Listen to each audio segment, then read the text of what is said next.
গারাপোতা থেকে সঞ্জু দাদা ভাই এবং হেলাঞ্চা থেকে সুমন দাদা ভাই আপনারা এক বস্তা করে গোলদানার কিছু স্পেশাল বোম রসুন অর্ডার করেছিলেন।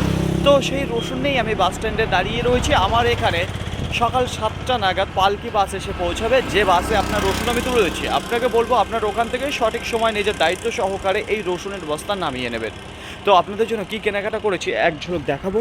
দেখুন এখানেই দাঁড় করিয়ে রেখেছি, 2 বস্তা রয়েছে। সাইজের যদি কথা বলি কিছু স্পেশাল বোম আপনারা দেখতে পারবেন যে রয়েছে, একেবারে কাঁচা রয়েছে। ড্রাই যদি কথা বলি একটা রোদ খাওয়ানো রয়েছে। এখানে যে রসুন আপনারা দেখতে পাচ্ছেন, ব্রাইটনেসের যদি কথা বলি সেটাও কিন্তু বেশ ভালো আপনারা দেখতে পারবেন যে রয়েছে। তো আমি আর বার করতে পারছি না, তবে একটা কথা বলবো, এখানে যে রসুন আপনারা দেখতে পাচ্ছেন তো দুটোতে 100 গ্রাম রয়েছে, তিনটেতে 130 গ্রাম রয়েছে, এরকম ওয়েট রয়েছে। তো খুব একটা জিরো লেভেলের সাইজ কিন্তু দেখতে পারবেন না, একেবারে বাসায় রয়েছে। তাছাড়া সব যা রয়েছে একটু ভালো সাইজের রসুন আপনারা দেখতে পারেন। ম্যাচুরিটির যদি কথা বলি মোটামুটি হয়েছে, বেশ ভালোর দিকে, খুব একটা খারাপের দিকে নেই। তো অসংখ্য ধন্যবাদ দাদা ভাই আপনাদের, আমার প্রতি বিশ্বাস করে আপনারা এই রসুন অর্ডার করেছিলেন। এতক্ষণ আপনাদের বলা ছিল।